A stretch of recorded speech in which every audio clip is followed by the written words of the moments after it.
Hey guys, welcome back on my channel. Myself Sona and continue करेंगे जहाँ से last time ख़त्म किया था। एंड द टॉपिक इज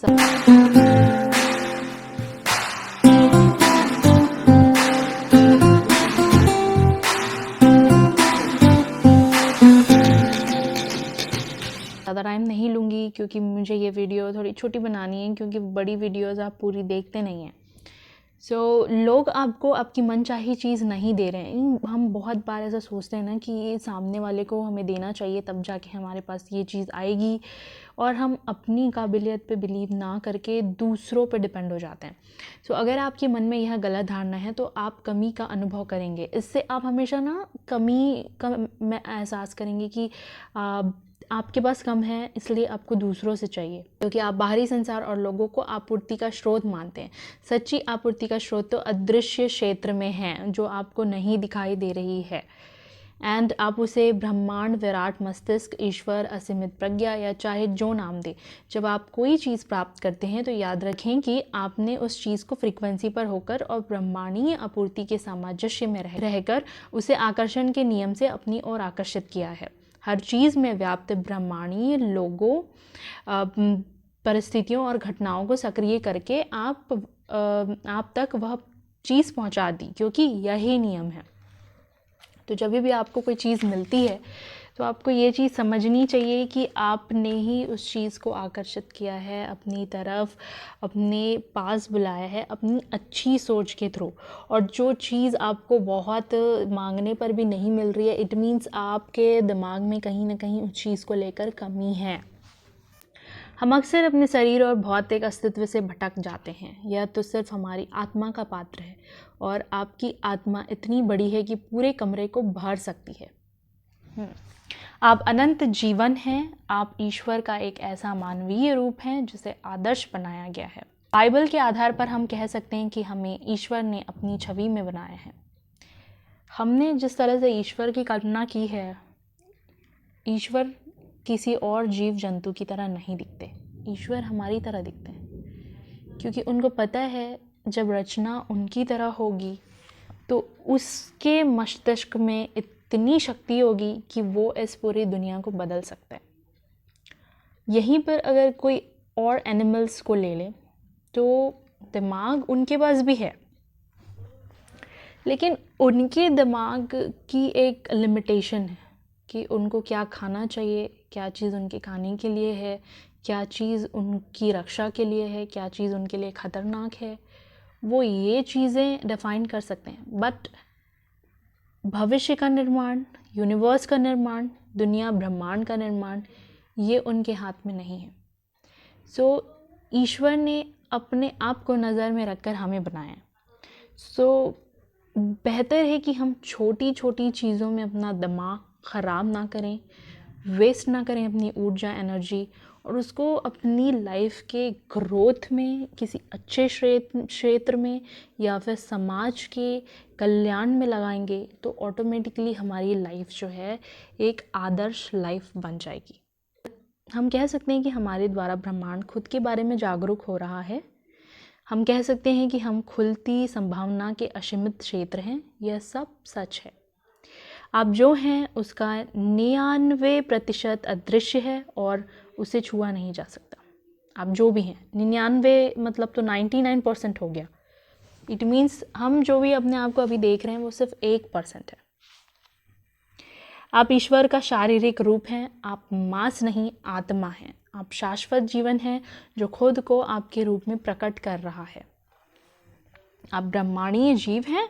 आप समूची शक्ति हैं। आप समूचा ज्ञान हैं। आप समूची प्रज्ञा हैं।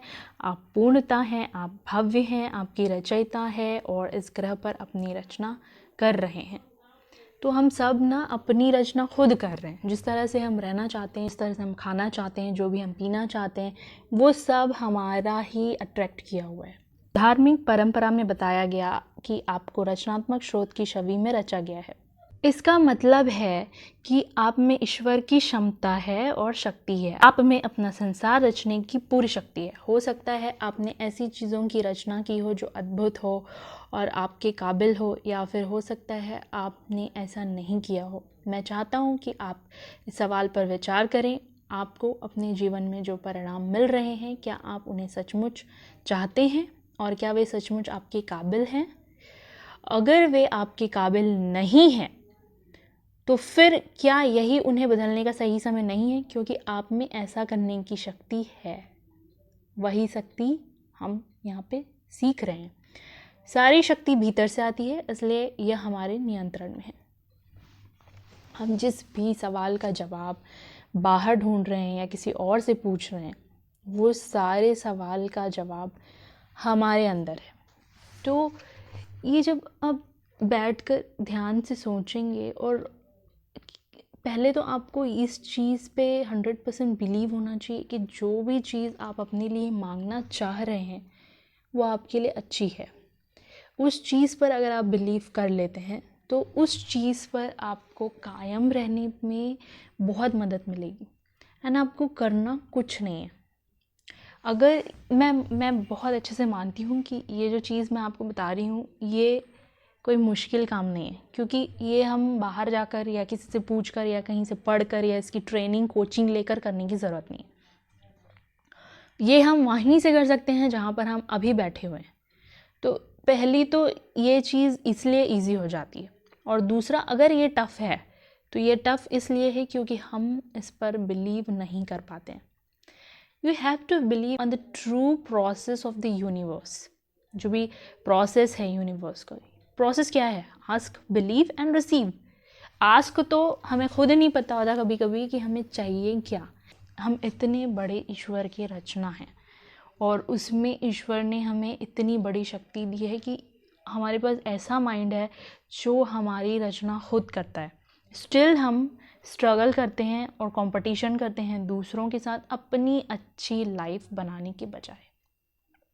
So first of all, you have to close your eyes and think about actually what you want. And then you have to visualize exact the same.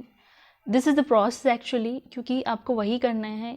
जैसे कि आप जो चीज़ चाहते हैं उसको पहले समझ लें अच्छे से, बाद में आप चेंज नहीं कर सकते। क्योंकि अगर इस तरह से बैडमिंटन का खेल चलते रहेगा आपके दिमाग में, तो आप किस चीज़ पर बिलीव करेंगे और किस चीज़ को साकार करेंगे। You have to very clear about your dreams, about your goals, जो भी आपको चाहिए, and you have to feel like that कि you already got that. So आपको वो already मिल चुका है।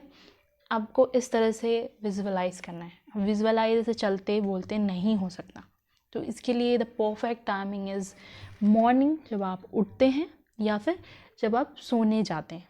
तब आपका जो माइंड है वो बहुत शांत होता है, उसके पास और दूसरा कुछ काम नहीं होता करने के लिए। सो दिन भर जब आप काम कर रहे हो तो इसको लेट इट गो कर सकते हैं। एंड जब आप दोबारा सोने जा रहे हैं या फिर जब आप मॉर्निंग में उठते हैं तो उन चीज़ों को याद करिए और उन चीज़ों को आइज़ क्लोज़ करके विजुअलाइज करिए। आइज़ क्लोज इसलिए करना होता है क्योंकि जब आप आसपास कुछ और चीज़ें होती हुई देखते हैं तो वो सब एक ही में मिक्स हो जाता है। When you close your eyes तब आपको सिर्फ आपका गोल दिखाई देगा आपका इंटरनल आइज़ से। सो आपका मन जो है वो उन चीज़ों को ग्रैब करके स्प्रेड करेगा आपके माइंड में, और जब आपके माइंड में वो चीज़ें चलेंगी, वो चीज़ें फील होंगी, then the message directly go to the universe and universe will make your dream comes true. तब जाके वो चीज़ें साकार होंगी। तो इस तरीके से ये प्रोसेस आपको फॉलो करना है। मैं आगे और भी कुछ ईजी स्टेप्स बताऊंगी कि और भी ज़्यादा कंसंट्रेशन और बिलीफ बढ़ाने के लिए हम अच्छे से अच्छी चीज़ क्या कर सकते हैं। लेकिन अब इन चीज़ों पर कोशिश ज़रूर करिएगा गाइस। तब तक के लिए अपना ख्याल रखिए, खुश रहिए और पॉजिटिव रहिए। Bye bye.